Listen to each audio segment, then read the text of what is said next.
ఎట్లా న్యాయం చేస్తే బాగుంటుందో కూడా చెప్పడానికి మా తలుపులు బాగా తెరిచి ఉంచాం. మీలాగా మేము గడిల్లో లోపల బంధించుకొని బతకట్లేదు,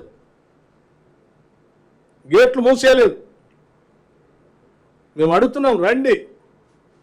బాధ్యత కలిగిన ప్రతిపక్షంగా మేము ప్రజాస్వామ్యాన్ని నమ్ముతాం. ప్రజాస్వామ్యంలో ప్రతిపక్షం కూడా ఉండాలని కోరుకుంటున్నాం. రండి, మీ ఆలోచన ఏంటి, వాళ్ళకి ఏం చేస్తే మేలు జరుగుతుందో చెప్పండి. చేయడానికి మేము సిద్ధంగా లేనప్పుడు కదా మేము మీకంటే 2 అడుగులు ముందు వేస్తూ ఉన్నాం, 10 అడుగులు ముందుకేసి ఆలోచన చేస్తున్నాం. ఉన్న జీవితం కంటే ఇంకా బెటర్ స్టాండర్డ్ ఆఫ్ లివింగ్తో అదే ప్రాంతంలో వాళ్ళకి కట్టేసి ఇవ్వాలనే ఆలోచన కూడా చేస్తూ ఉన్నాం.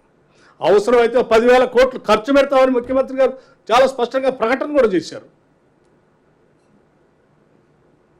అదే మూసీ పరివాహ ప్రాంతంలో రిజర్వేషన్ చేసుకుంటూ అవసరమైతే అక్కడ ఉన్నటువంటి ప్రభుత్వ స్థలాలను సేకరించి అక్కడే వాళ్ళకి ఇల్లు కట్టించి టవర్స్ కట్టించి కూడా ఇవ్వడానికి కూడా మీకు ఏ ఆప్షన్ అంటే ఆ ఆప్షన్ చేయడానికి సిద్ధంగా ఉంది ఇది. సో ఇక్కడ ఎవరిని ఇబ్బంది పెట్టాలనేటువంటి ఆలోచన కానీ నష్టపరచాలనేటువంటి ఆలోచన కానీ ఎవరికి లేదు. మేము చాలా స్పష్టంగా చెప్తున్నాం. మేము మాట్లాడటానికి సిద్ధంగా ఉన్నాం. వాళ్ళకి ఏ రకమైన సహాయం అందించాలో అటువంటి సహాయం చేయడానికి కూడా సిద్ధంగా ఉన్నాం. హైదరాబాద్ నగరాన్ని బాగు చేసుకుందాం అంటున్నాం. గ్లోబల్ సిటీగా దీన్ని మనం తీర్చిదిద్దుకుందాం అనుకుంటున్నాం. మీకు ఇష్టం లేకపోతే చెప్పండి, హైదరాబాద్ నగరం గ్లోబల్ సిటీగా పెరగొద్దు, ఇట్లాగే ఉండాలి మీరు కోరుకుంటే చెప్పండి బయటకు వచ్చి. అడ్డగోలుగా మాట్లాడి రోజుకు ఒక రకంగా ముఖ్యమంత్రిని ప్రభుత్వాన్ని ఇష్టానుసారంగా మాట్లాడుకుంటూ పోవటం అనేది అది సరైన పద్ధతి కాదని నేను చాలా స్పష్టంగా చెప్పదలుచుకున్నాను. చెరువులు కుంటల సంబంధించి కేవలం FTL లోపల గర్భం లోపల ఇప్పుడు కట్టడానికి ముందు పోతున్నటువంటి వాళ్ళు మాత్రమే ఆపుతున్నాం. బఫర్ జోలి పోవట్లేదు, ఆ పై వాటికి కూడా పోవట్లేదు. అసలు చెరువులే మేలకుండా పోతాయనే ఆలోచనతో మాతో వాటి ప్రొటెక్ట్ చేయడం పోతుంది. వాళ్ళకు కూడా పేదవాళ్ళు ఎవరైనా ఉండి నష్టపోతూ ఉంటే వాళ్ళకు కూడా రిహాబిలిటేషన్ చేయడానికి government is willing to spend money. నేను అందుకే అన్న మిత్రులందరికీ ఒకటే విజ్ఞప్తి చేస్తాను,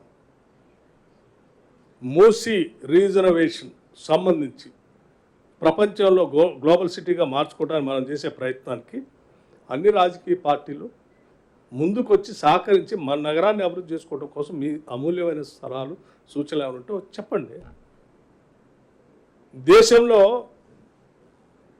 గాంధీనగర్లో చేయలేదా సాబర్మతి నది? అది చేసినప్పుడు అద్భుతంగా ఉందని పోగినటువంటి వాళ్ళు హైదరాబాద్లో మూసీ నగరాన్ని చేద్దామనంటే ఎందుకు బాగాలేదని చెప్తా ఉన్నారు. ఒక ఆయన అంటాడు ఖబర్దార్ రేవంత్ రెడ్డి సంగతి చూస్తాడు. దేనికి ఖబర్దార్? ఏం రేవంత్ రెడ్డి గారు అక్కడ ఉన్నటువంటి ఇళ్ళన్నీ తొలగించేసి ఆస్తులని ఆయన ఆక్రమించుకొని ఆయన భవంతి కట్టుకోవడం కోసం ప్రయత్నం చేస్తున్నా? లేదే. ఈ సమాజానికి అందించడం కోసమే ప్రయత్నం చేస్తాం ఈ ప్రభుత్వం. అంతిమంగా నేను మీకు కానీ వాళ్ళకి కానీ అందరికి ఒకటే విజ్ఞప్తి చేస్తా ఉన్నాను,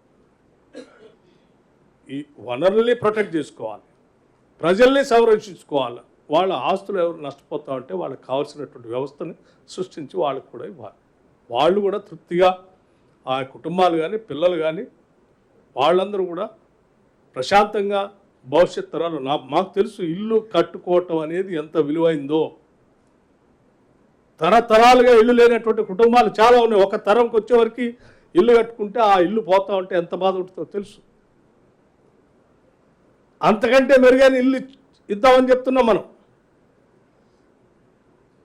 దానికోసం రాష్ట్ర ప్రభుత్వం ఎంత డబ్బులు ఖర్చు పెట్టడానికైనా సిద్ధంగా ఉందనేది చాలా స్పష్టంగా చెప్పడం కోసమే ఈ పత్రికా సమావేశం ఈరోజు ఏర్పాటు చేసి ఇక్కడ ప్రపంచంలో జరుగుతున్నాయని మీకు చూపించి చెరువుల సంగతి ఏంటో చూసి మీ అందరికీ ప్రజలకు వదిలిపెడదామని కూడా చెప్తున్నాం. Finally will have a debate. మేము బార్ల తలుపులు తెరిచి ఉంచాం.